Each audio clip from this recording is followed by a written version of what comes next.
Hello fellow Patriots and fellow armed Americans. My name is Tim Schmidt, aka Tactical Tim, and I'm here today with the Smith & Wesson M&P 9. Okay, range is hot.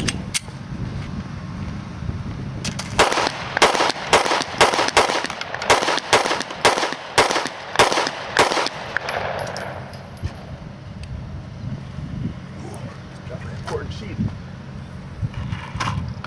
Okay guys, like I said, Smith & Wesson M&P 9 today, and before we get in the nitty-gritty details, I want to kind of show you this new SOP we got here. You guys all know that I talk way too fast, especially when I get excited. I talk even faster and faster. So what we're going to do now is every gun that we review, and of course my goal is to review every single concealed carry gun known to man, but every gun we're going to do is we're going to do this, this two-sheet full review that has all the nitty-gritty details, all my comments, my review on ergonomics and shootability, reliability, the whole 9 yards. And so I'm going to use this as we go through this thing today, but you can download your own copy of this baby this time and every time we do a gun review if you just go to tacticaltim.com. So you can download this, print it out, absolutely free, you know, no strings attached, I promise.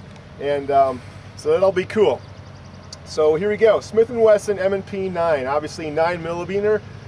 The magazine capacity is 11 plus 1 in the pipe, and it's a great little gun. There's a few things I like about it, a few things I don't like. One of the cool things that we have going with Tactical Tim now is starting next issue with Concealed Carry Magazine, which is kind of my main business. This Tactical Tim thing, I just do this for fun, but we don't take advertisers anymore. So so now I can say whatever I want about the guns and all the stuff that we review. Now the downside, of course, and this really isn't a downside, but now I gotta buy all this stuff. So now I'm buying all these guns, I own them, I can say whatever the heck I want because the gun companies can't take them back because they didn't give them to me. So I thought that's pretty cool.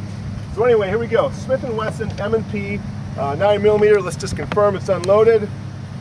Chamber is empty, magazine well empty. Got an unloaded gun, magazine empty as well. Okay. So here we go, let's check this gun out. A few of the features that I do like. I do like the, check out the fish scale serrations on the slide here. Believe it or not, I don't think these are just cosmetic. They actually, they're easier to grab. You know, they're easier than, they offer a little more friction than your standard serrations. This gun standard comes with 3-dot combat 3-dot sight. Pretty, you know, no night sight, nothing fancy. You really can't complain about that. That's probably the most common sight on a handgun known to man. Some other things I like about this gun, I like that right out of the chute, the magazine has this little pinky extension. See that little guy there?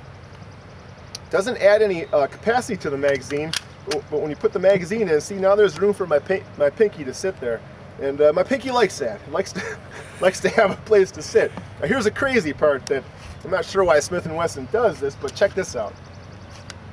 So here's the second magazine that they so generously included with the handgun, but look, it doesn't have the pinky extension. So I'm not sure why they did that, because to me that's kind of a wiener move, because you know, this is nice and this is not nice. So first thing I'd change is I'd both have the pinky extension. The other cool thing about this gun is actually in the case itself, way over here, the gun comes with 3 different back straps.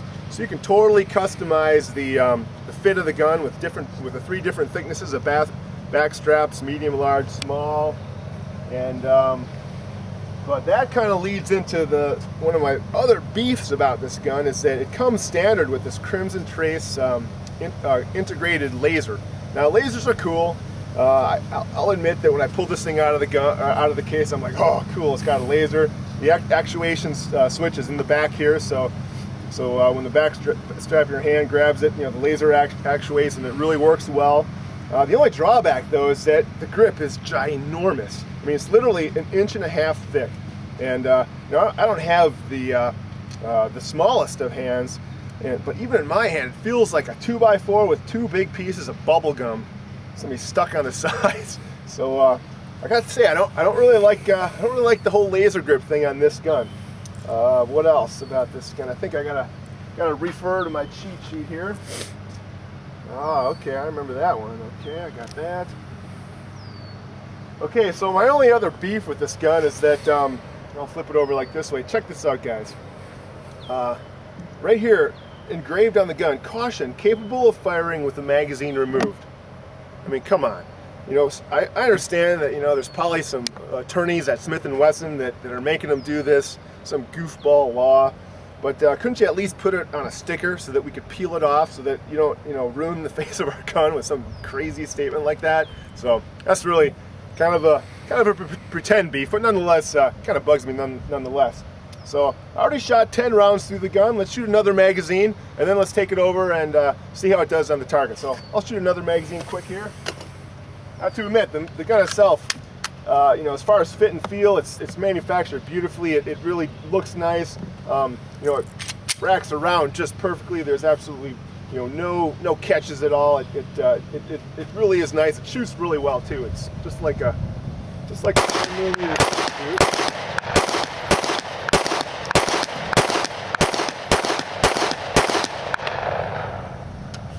Of course, this one didn't have the pinky thing, so my pinky was a little lonely on that round. So let's take it over and see how the accuracy is. Okay, guys, we're going to do an accuracy test here. Now, here's how we're going to do this. It doesn't make sense to test my accuracy, my shooting accuracy. We're going to try just to test the accuracy of the gun itself. And I don't have one of those machines where you actually, you know, put it in a vise. So what I'm going to do is I'm going to shoot at 10 yards to see the target down there. I'm going to shoot at 10 yards, and I'm going to sit from a seated position with the gun resting on probably my knee. So we'll try to really test the accuracy of the gun, and we'll go from there. So here we go. Smith & Wesson M&P 9.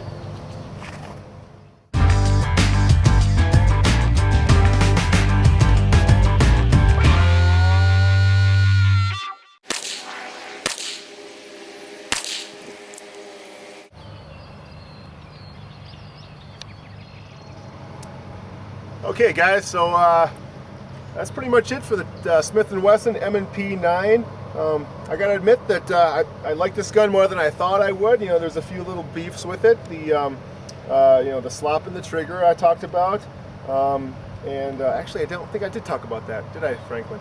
Yeah, okay, that was actually on the first take. So real quick, the only other thing that kind of bugs me about this gun, you can see that the M&P Smith & Wesson M&P has this trigger with a secondary pivot point. And what that pivot point does, it kind of acts like, does the same thing as the Glock safe trigger, which we all know what I think about the Glock safe trigger. So this one, I don't think much more about it. But it's even worse because of that trigger, because of that pivot point, it actually adds a lot of side-to-side slop. I mean, we're talking like over 1/8 of an inch, maybe 90 thousandths. I mean, but it's still, you can definitely feel it. And you know, for a $900 gun, you pretty much don't want the trigger to be slopping around that much. So outside of that slop, the trigger itself actually feels very nice. It's a nice smooth pull, breaks same place every time. But nonetheless, that's how I feel about the trigger. So bottom line, other than the trigger and this gigantic Crimson Trace grip, I know that I'm not making any Crimson Trace friends right now. But overall, it's a decent gun. I think certainly wouldn't be my first choice in a semi-auto for 9mm, but that's not bad. So that's it, guys. Tactical Tim signing off on the Smith & Wesson M&P 9. Don't forget to download your absolutely positively 100% free PDF full report of this baby at tacticaltim.com. Take care and stay safe.